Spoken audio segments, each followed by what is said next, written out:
Hi everyone എല്ലാവർക്കും ഒരു പുതിയ വീഡിയോയിലേക്ക് സ്വാഗതം. സോ ഇന്ന് നമ്മൾ പാർട്ട് 2 ഓഫ് ഹിസ്റ്ററി SSC ഹിസ്റ്ററിയാണ് നമ്മൾ നോക്കാൻ പോകുന്നത്. സോ ഇന്നത്തെ ടോപ്പിക് എന്ന് പറയുന്നത് ഇൻഡസ് വാലി സിവിലൈസേഷൻ അഥവാ ഹാരപ്പൻ കൾച്ചർ ആണ് ഇന്ന് നമ്മൾ നോക്കാൻ പോകുന്നത് അല്ലേ. എന്താണ് ഇൻഡസ് വാലി സിവിലൈസേഷൻ അഥവാ ഹാരപ്പൻ കൾച്ചർ ആണ് ഇന്നത്തെ ടോപ്പിക്കിൽ നമ്മൾ നോക്കാൻ പോകുന്നത്.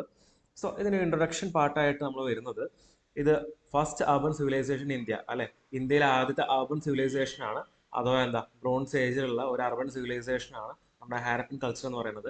ഇതിന്റെ ടൈം പീരീഡ് പറയുന്നത് 2500 BCE മുതൽ 1750 BCE വരെയാണ്. ഒരു അപ്രോക്സ് വാല്യൂ, അതായത് അപ്രോക്സ് കാലയളവായിട്ട് പറയുന്നത് 2500 BC മുതൽ 1750 BCE വരെയാണ് നമ്മുടെ ഹാരപ്പൻ കൾച്ചറിന്റെ ടൈം പീരീഡ് ആയിട്ട് പറയുന്നത്. ഡിസ്കവർഡ് ഇൻ 1921 അല്ലെ, അതായത് 1921 നമ്മുടെ ഹാരപ്പൻ ഹാരപ്പ കണ്ടുപിടിക്കുന്നത് ബൈ ദയാറാം സഹിനി. ദയാറാം സഹിനി എന്ന് പറയുന്ന ആളാണ് ഹാരപ്പ കണ്ടുപിടിക്കുന്നത്. പിന്നെ 1922 ആർ.ഡി. ബാനർജി എന്ന് പറഞ്ഞ ആള് മോഹൻജദാരോ കണ്ടുപിടിക്കുന്നുണ്ട്. ഓക്കെ, 1921, 22 ഈ രണ്ട് കോൺസിക്യൂട്ടീവ് ഇയേഴ്സിലായിട്ട് ഹാരപ്പയും മോഹൻജദാരോയും കണ്ടുപിടിക്കുന്നുണ്ട്. ഓക്കെ, അപ്പോൾ ഈ നമ്മുടെ ഹാരപ്പൻ സിവിലൈസേഷൻ എന്ന് പറയുന്നത് മെയിൻ ആയിട്ട് ഫേമസ് ആയിട്ടുള്ളത് ഇതിന്റെ planned cities, drainage system and uniform weights and measures അല്ലെ. ഇതിനൊക്കെയാണ് നമ്മുടെ ഹാരപ്പൻ കൾച്ചർ ഭയങ്കര ഫേമസ് ആയിട്ടുള്ളത്. അതായത് പ്ലാൻഡ് സിറ്റീസ് ആയിരുന്നു, കറക്റ്റ് ആയിട്ടുള്ള ഒരു ഡ്രെയിനേജ് സിസ്റ്റം ഉണ്ടായിരുന്നു അവർക്ക്, പിന്നെ യൂണിഫോം ആയിട്ടുള്ള വെയ്റ്റ്സ്, മെഷേഴ്സ് തുടങ്ങിയ കാര്യങ്ങളൊക്കെ ഉണ്ടായിരുന്നു. ഓക്കെ, ആൻഡ് ഇതിന് ശേഷം നമ്മൾ അടുത്ത പോയിന്റ് ആയിട്ട് വരുന്നത് spread over present day Pakistan, north west India and parts of Afghanistan അല്ലെ. ഇന്നത്തെ Pakistan, north west India and part of Afghanistan, ഇവിടേക്കാണ് ഇന്നത്തെ ഹാരപ്പൻ കൾച്ചർ ഇപ്പോൾ വ്യാപിച്ചു കിടക്കുന്നത്. ഓക്കെ, പ്രസന്റ് ഡേ പാകിസ്ഥാനിൽ, നോർത്ത് വെസ്റ്റ് ഇന്ത്യയിൽ, അഫ്ഗാനിസ്ഥാനിലൊക്കെയാണ് നമ്മുടെ ഹാരപ്പൻ സിവിലൈസേഷൻ പരന്നു കിടക്കുന്നത്. ഓക്കെ, ഇതിന്റെ ജിയോഗ്രഫിക്കൽ സ്പ്രെഡ് പറയുമ്പോൾ മേജർ സൈറ്റ്സ് ആയിട്ടുള്ള ഹാരപ്പ, മോഹൻജദാരോ, ജഹുദാരോ, ഇതൊക്കെ ഇന്നത്തെ പാകിസ്ഥാനിലാണ് കിടക്കുന്നത്. ഓക്കെ, കണ്ടല്ലേ, മോഹൻജദാരൊക്കെ ഇവിടെ മാപ്പിൽ കാണാൻ പറ്റും. ഇതൊക്കെ ഇന്നത്തെ പാകിസ്ഥാനിലാണ് ഉള്ളത്. ഇന്ത്യയിൽ മേജർ സൈറ്റ്സ് പറയുമ്പോൾ ലോത്തൽ അല്ലെ, ലോത്തൽ ഗുജറാത്തിലാണ് വരുന്നത്. പിന്നെ തൊലവീര, കാലിബംഗാൻ, ആൻഡാഗി ഗഹി, ബൻവാലി തുടങ്ങിയ കാര്യങ്ങളൊക്കെ ഇങ്ങനത്തെ മേജർ സൈറ്റ്സ് ഒക്കെ ഇന്ത്യയിലാണ് വരുന്നത്. ഓക്കെ, ഇവിടെ നമുക്ക് കാണാൻ പറ്റുന്നത് തൊലവീരൊക്കെ ഇവിടെയാണ് ഉള്ളത്. സോ ഇങ്ങനത്തെ കുറെ കാര്യങ്ങളൊക്കെ, കുറെ സൈറ്റ്സ് ഒക്കെ ഇന്ത്യയിലാണ് ഉള്ളത്. ഓക്കെ, ഇതിന് ഏറ്റവും വലിയൊരു കാര്യമായിട്ട് പറയുന്നത് ഇതിന്റെ ഏരിയ, ഇത് പരന്നു കിടക്കുന്നത് 1.25 മില്യൺ സ്ക്വയർ കിലോമീറ്റർ ഏരിയയിലാണ് നമ്മുടെ ഇൻഡസ് വാലി സിവിലൈസേഷൻ പരന്നു കിടക്കുന്നത്. Okay, allocated mainly along Indus river അല്ലെ. ഇൻഡസ് റിവറിന്റെ കൈവഴികളിലായിട്ടാണ് നമ്മുടെ ഇൻഡസ് വാലി സിവിലൈസേഷൻ പരന്നു കിടക്കുന്നത്. ഓക്കെ, അതിനുശേഷം നമ്മുടെ ടൗൺ പ്ലാനിങ് അല്ലെ, എങ്ങനെയായിരുന്നു ഇൻഡസ് വാലി സിവിലൈസേഷൻ അല്ലെങ്കിൽ ഹാരപ്പൻ സിവിലൈസേഷനിൽ ടൗൺ പ്ലാനിങ് ഉണ്ടായിരുന്നത് അല്ലെ. സിറ്റീസ് പറയുന്നത് അപ്പർ ടൗൺ, ലോവർ ടൗൺ അല്ലെ, സിറ്റാഡൽ ആൻഡ് ലോവർ ടൗൺ എന്ന് പറഞ്ഞ രണ്ടായിട്ട് തരംതിരിച്ചിട്ടുണ്ടായിരുന്നു. പിന്നെ streets laid out in grid pattern അല്ലെ, അതായത് ഒരു ഗ്രിഡ് പാറ്റേണിലായിരുന്നു എല്ലാ സ്ട്രീറ്റ്സും ഉണ്ടാക്കിയിട്ടുണ്ടായിരുന്നത്. House made of bake bricks with flat roof അല്ലെ, അവരുടെ വീടുകളൊക്കെ ഉണ്ടാക്കിയിട്ടുള്ളത് ചുടുകട്ടകൾ കൊണ്ടായിരുന്നു, വിത്ത് ഫ്ലാറ്റ് റൂഫ്സ് അല്ലെ, ഫ്ലാറ്റ് റൂഫ്സും ഉണ്ടായിരുന്നു അവരുടെ ബിൽഡിങ്ങിനൊക്കെ. അതിനുശേഷം advance underground drainage system with covered drains അല്ലെ, അവർക്ക് അഡ്വാൻസ്ഡ് ആയിട്ടുള്ള ഒരു ഡ്രെയിനേജ് സിസ്റ്റം ഉണ്ടായിരുന്നു വിത്ത് കവേർഡ് ഡ്രെയിൻസ് അല്ലെ, ഡ്രെയിൻസ് എല്ലാം കവർ ചെയ്ത് മറച്ചിട്ടുള്ള നല്ല അഡ്വാൻസ് ആയിട്ടുള്ള ഡ്രെയിനേജ് സിസ്റ്റം ഉണ്ടായിരുന്നു നമ്മുടെ ഹാരപ്പൻ കൾച്ചറിൽ. അതിനുശേഷം public buildings like great bath അല്ലെ, അതായത് കുറെ പബ്ലിക് ബിൽഡിങ്സ് ഉണ്ടായിരുന്നു. അതിലൊന്നാണ്, ഒരു എക്സാമ്പിൾ ആണ് ഗ്രേറ്റ് ബാത്ത് എന്ന് പറയുന്നത് അല്ലെ. ഗ്രേറ്റ് ബാത്ത് എന്ന് പറയുന്നത് അത് റിച്വൽ ബാത്തിങ്ങിന്, അതായത് റിലീജിയസ് ആയിട്ടുള്ള റിച്വൽ ബാത്തിങ്ങിന് വേണ്ടിയിട്ടുള്ള ഒരു ഏരിയ ആയിരുന്നു. അതൊരു പബ്ലിക് ബിൽഡിംഗ് ആയിരുന്നു. ഈ ഗ്രേറ്റ് ബാത്ത് കാണപ്പെടുന്നത് മോഹൻജദാരോയിലാണ്. ഓക്കെ, അതൊരു മെയിൻ പോയിന്റ് ആണ്, നോട്ട് ചെയ്ത് വെക്കുക. നമ്മുടെ ഗ്രേറ്റ് ബാത്ത് കാണപ്പെടുന്നത് മോഹൻജദാരോയിലാണ്. അതിനുശേഷം എക്കോണമി, ലൈക്ക് ആ കാലത്തെ എക്കോണമി നമ്മൾ പറയുന്നത്, അതിനെപ്പറ്റി സംസാരിക്കുകയാണെങ്കിൽ അഗ്രികൾച്ചർ അല്ലെ, അഗ്രികൾച്ചറിലാണെങ്കിൽ wheat, barley, sesame, peas, cotton തുടങ്ങിയ സാധനങ്ങളൊക്കെ ആദ്യമായിട്ട് കൃഷി ചെയ്യുന്നത് ഇവിടെയാണ് അല്ലെ. Wheat, barley, sesame, peas, cotton തുടങ്ങിയ കാര്യങ്ങളൊക്കെ ഇവിടെയാണ് ആദ്യമായിട്ട് കൃഷി ചെയ്യുന്നത്. ഇറിഗേഷൻ അല്ലെ, വെള്ളം നനയ്ക്കുന്നതിനൊക്കെ വേണ്ടിയിട്ട് ഇറിഗേഷന് വേണ്ടിയിട്ട് വെൽസ്, കനാൽസ് ഒക്കെ ഉണ്ടായിരുന്നു. പിന്നെ ഡൊമസ്റ്റിക്കേറ്റഡ് ആനിമൽസ് എന്ന് പറയുന്നത് കൗസ്, ഷീപ്പ്, ഗോഡ്, ബഫലോസ് തുടങ്ങിയ സാധനങ്ങളൊക്കെ ഡൊമസ്റ്റിക്കേറ്റഡ് ആനിമൽസ് ആക്കിയിട്ട് അവർ വളർത്തിയിരുന്നു. ഇത് ആ കാലത്ത് ഒരു സീലായിരുന്നു. ഓക്കെ, ഈ ഇമേജിൽ കാണുന്ന ആ കാലത്ത് ഒരു സീലാണ്. അതിനുശേഷം ട്രേഡ് അല്ലെ, ഇന്റേണൽ ആൻഡ് എക്സ്റ്റേണൽ ട്രേഡ്സ് എല്ലാം ഉണ്ടായിരുന്നു. കൂടുതലായിട്ടും മെസ്സപ്പൊട്ടോമിയ ആയിട്ടാണ് ട്രേഡ്സ് ഉണ്ടായിരുന്നതെന്നാണ് കണക്കാക്കപ്പെടുന്നത്. അതിനുശേഷം കറൻസി എന്ന് പറയുമ്പോൾ അവിടെ നോ കോയിൻസ് അല്ലെ, കോയിൻസ് ഒന്നുമില്ല, പകരം ഒരു ബാർട്ടർ സിസ്റ്റം ആയിരുന്നു യൂസ് ചെയ്യുന്നത് അല്ലെ. ബാർട്ടർ സിസ്റ്റം എന്ന് പറയുമ്പോൾ എന്തെങ്കിലും സാധനം കൊടുക്കുക, അതിന് പകരം ഇങ്ങോട്ടൊരു സാധനം കിട്ടുന്നതിനാണ് നമ്മൾ ബാർട്ടർ സിസ്റ്റം എന്ന് പറയുന്നത്. വിത്തൗട്ട് കറൻസി ഓർ കോയിൻസ് ആയിരുന്നു നമ്മുടെ ആ കാലത്ത് എക്കോണമി ഉണ്ടായിരുന്നത്. ആ സമയത്ത് യൂസ് ചെയ്തത് ബാർട്ടർ സിസ്റ്റം ആയിരുന്നു. And weights of church stones അല്ലെ, നമ്മൾ കല്ലൊക്കെ വെച്ചിട്ടുള്ള വെയ്റ്റ്സ് ഒക്കെ ആയിരുന്നു ആ കാലത്ത് യൂസ് ചെയ്തിരുന്നത്. ഓക്കെ, അതിനുശേഷം നമ്മുടെ മെയിൻ ആയിട്ടുള്ള ആർട്ട് ആൻഡ് ക്രാഫ്റ്റ് പാർട്ടിലേക്ക് വരികയാണെങ്കിൽ ആ കാലത്ത് എന്താ പറയുക ബീഡ് മേക്കിംഗ് ഉണ്ടായിരുന്നു അല്ലേ. മുത്തുകൾ കൊണ്ട് എന്താ പറയുന്നത് പല പല കാര്യങ്ങൾ ഉണ്ടാക്കിയിരുന്നു. അത് ഉണ്ടാക്കിയിട്ടുള്ളത് കർണലിയൻ സ്റ്റെറ്റൈറ്റ് ഷെല്ല് തുടങ്ങിയ സാധനങ്ങളൊക്കെ ആയിരുന്നു അവർ ബീഡ്സ് ഉണ്ടാക്കിക്കൊണ്ടിരുന്നത്. അതിനുശേഷം വരുന്ന അടുത്ത പോയിന്റാണ് ടെറാക്കോട്ട ഫിഗറിൻസ് അല്ലേ. മദർ ഗോഡസ് എന്ന് പറഞ്ഞിട്ട് ഇതേപോലത്തെ ഒരു ടെറാക്കോട്ട ഫിഗറിൻസ് ഉണ്ടായിരുന്നു. പിന്നെ ഇതാ ബ്രോൺസ് ഡാൻസിങ് ഗേൾ അല്ലെ. ഇവിടെ കാണുന്ന ഇതാണ് ബ്രോൺസ് ഡാൻസിങ് ഗേൾ. സോ ഇത് മോഹൻജദാരോയിൽ നിന്ന് കണ്ടുപിടിച്ച ഒരു മെയിൻ ആയിട്ടുള്ള ഒരു സ്റ്റാച്ചു ആയിരുന്നു bronze dancing girl statue. Okay, ഇത് ഭയങ്കര ഫേമസ് ആയിട്ടുള്ള ഒരു പോയിന്റ് കാര്യമാണ്. സോ അത് നോട്ട് ചെയ്ത് വെക്കാം. മോഹൻജദാരോയിൽ കണ്ടുപിടിച്ചിട്ടുള്ളതാണ് bronze dancing girl statue. Okay, അതിനുശേഷം നമ്മൾ പോട്ടറിന്റെ സൈഡിലേക്ക് വരികയാണെങ്കിൽ red pottery with black designs അല്ലേ. അവിടുത്തെ റെഡ് പോട്ടറി ഉണ്ടായിരുന്നു, അതിനെന്താ ബ്ലാക്ക് ഡിസൈൻസ് പല പല ഡിസൈനിലായിട്ട് ഒരു പോട്ടറി കാര്യങ്ങളല്ലേ പാത്രങ്ങളൊക്കെ ചെയ്തുകൊണ്ടിരുന്നു. അതിനുശേഷം മെറ്റൽ വർക്ക് വരികയാണെങ്കിൽ ആ കാലത്ത് ബ്രോൺസ്, കോപ്പർ, ഗോൾഡ്, സിൽവർ തുടങ്ങിയ മെറ്റൽസ് ഒക്കെ യൂസ് ചെയ്ത് തുടങ്ങി. ഓക്കെ, ആർട്ട് ആൻഡ് ക്രാഫ്റ്റിലെ മെയിൻ ആയിട്ടുള്ള പോയിന്റ്സ് ആണ് നമ്മളിപ്പോൾ ഡിസ്കസ് ചെയ്തിട്ടുള്ളത്.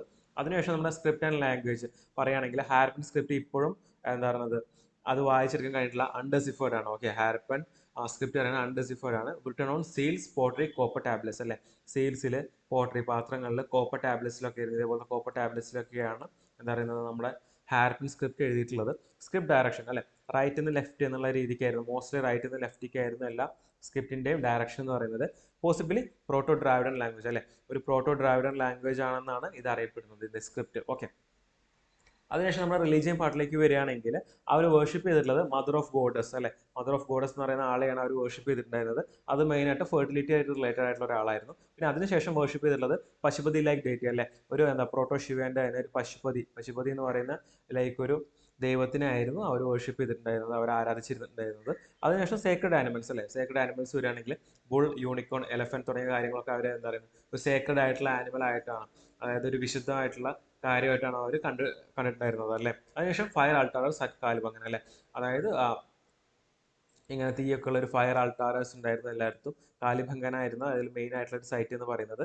പിന്നെ പറയുന്ന മെയിൻ പോയിന്റ് പറയുന്നത് നോ ടെമ്പിൾസ് ഉണ്ടല്ലോ, ടെമ്പിൾസ് ഒന്നും ഉണ്ടായിരുന്നില്ല. മെയിൻലി ഓപ്പൺ എയർ വേർഷിപ്പ് ആയിരുന്നു അവർക്ക് ഉണ്ടായിരുന്നത്. ടെമ്പിൾസിന് പകരം ഓപ്പൺ എയർ വേർഷിപ്പ് ആയിരുന്നു അവർ ഉണ്ടായിരുന്നത്. അതിനുശേഷം സയൻസ് ആൻഡ് ടെക്നോളജി പാർട്ടിലേക്ക് വരികയാണെങ്കിൽ അവിടെ എന്തായിരുന്നു സയൻസ് ആൻഡ് ടെക്നോളജി പാർട്ടിലേക്ക് വരികയാണെങ്കിൽ ആക്യുറേറ്റ് വെയിറ്റ് ആൻഡ് മെഷേഴ്സ് അല്ലെ, വളരെ കൃത്യമായിട്ടുള്ള വെയിറ്റ് ആൻഡ് മെഷേഴ്സ് അവരുടെ കയ്യിലുണ്ടായിരുന്നു. അതിനുശേഷം ഡോക്കിയാർഡ് അറ്റ് ലോത്തൽ അല്ലെ, ലോത്തൽ ഗുജറാത്തിലെ ലോത്തൽ അവർക്കൊരു ഡോക്കിയാർഡ് ഉണ്ടായിരുന്നു അല്ലെ. അതൊരു എവിഡൻസ് ആണ്, എവിഡൻസ് ഓഫ് മാരിടൈം ട്രേഡ് അല്ലെ.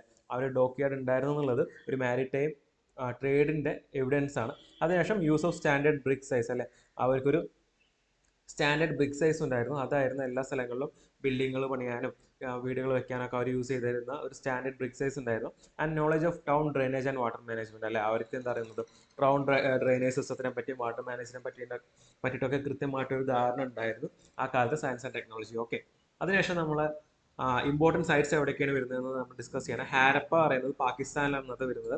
അതിൽ മെയിൻ ആയിട്ടുള്ള കാര്യങ്ങൾ പറയുമ്പോൾ നമ്മുടെ ഗ്രാനറി, വർക്ക്സ്മാൻ ക്വാർട്ടേഴ്സ് തുടങ്ങിയ കാര്യങ്ങളൊക്കെ ഹാരപ്പയിലായിരുന്നു കണ്ടുകൊണ്ടിരുന്നത്. അതിനുശേഷം മോഹൻജദാരോ വരുന്നുണ്ട്. മോഹൻജദാരോ ഇന്നത്തെ പാകിസ്ഥാനിലാണ്. അവിടെയാണ് നമ്മുടെ ഗ്രേറ്റ് ബാത്ത് അസംബ്ലി ഹാളൊക്കെ കാണപ്പെടുന്നത്. ഓക്കെ, അതിനുശേഷം അടുത്ത് വരുന്നത് കാലിബംഗനാണ്. അത് ഇന്നത്തെ രാജസ്ഥാനിലാണുള്ളത്. അവിടെ ഫയർ അൽത്താറാസ്, അതായത് ഉഴുതുമറിച്ച പ്ലോട്ട് ഫീൽഡ്സ് എല്ലാം കാണപ്പെടുന്നുണ്ട്. ഓക്കെ, കാലിബംഗാനിൽ. അതിനുശേഷം ലോത്തൽ ഗുജറാത്ത് അല്ലെ, നമ്മൾ നേരത്തെ പറഞ്ഞ പോലെ തന്നെ ഡോക്കിയാർഡ്, ബീഡ് മേക്കിംഗ് ഫാക്ടറി എല്ലാം നമ്മുടെ ലോത്തൽ ഗുജറാത്തിലായിരുന്നു ഉണ്ടായിരുന്നത്. അതിനുശേഷം അടുത്ത് വരുന്നതാണ് തൊലവീര അല്ലെ, തൊലവീര ഗുജറാത്തിലാണ് വരുന്നത്. അവിടെ ആയിരുന്നു വാട്ടർ റിസർവേഴ്സും സൈൻ ബോർഡ് വിത്ത് സ്ക്രിപ്റ്റ്സ് എല്ലാം കണ്ടുപിടിച്ചിട്ടുള്ളത് തൊലവീരയിലായിരുന്നു. ഓക്കെ, അതിനുശേഷം വരുന്ന അടുത്ത സ്ഥലമാണ് രാഖി ഗർഹി. അത് ഹരിയാനയിലാണ് വരുന്നത്. Largest Harappan site in India എന്ന് പറയുന്നത് രാഖി ഗർഹിയാണ്. ഓക്കെ, അത് ഹരിയാനയിലാണ് വരുന്നത്.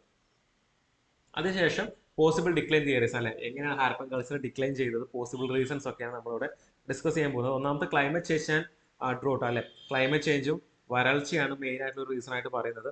അതിനുശേഷം ഫ്ലഡിങ് ഓഫ് ഇൻഡസ് റിവർ അല്ലെ, ഇൻഡസ് റിവർ ഫ്ലഡ് ആയി, അതായത് കൂടുതൽ മഴവെള്ളവും കാര്യങ്ങളൊക്കെ വന്നിട്ട് ഇൻഡസ് റിവർ ഫ്ലഡ് ആയതാണ് അടുത്ത റീസൺ ആയിട്ട് പറയുന്നത്.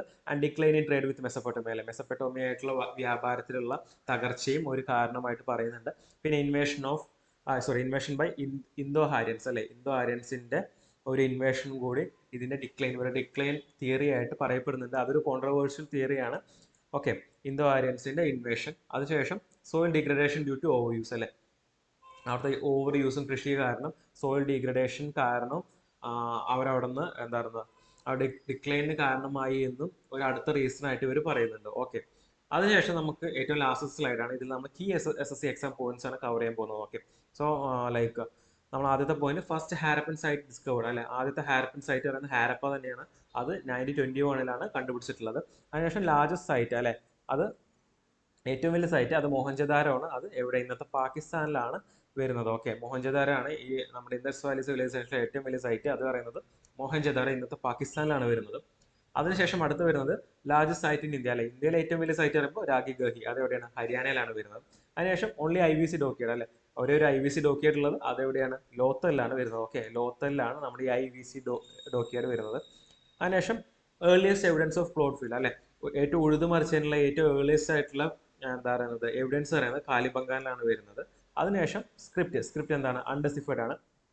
ഇതുവരെയായിട്ട് നമുക്കത് എന്താ വായിക്കാൻ സാധിച്ചിട്ടില്ല അല്ലെ, അൺഡെസിഫൈഡ് ആണ്, mostly right to left. So ഇതൊക്കെയാണ് മെയിൻ ആയിട്ടുള്ള key SSC exam points from എന്താ പറയുന്നത് നമ്മുടെ Indus valley civilization. Okay, so നമ്മുടെ SSC ഹിസ്റ്ററി സീരീസിലെ രണ്ടാമത്തെ വീഡിയോ ആണ്. സോ നമ്മൾ ഇനിയും കൂടുതൽ വീഡിയോസ് ആയിട്ട് അടുത്ത വീഡിയോസിലൊക്കെ വരും. കൂടുതൽ കാര്യങ്ങൾ നമ്മൾ ഡിസ്കസ് ചെയ്യും. So thank you.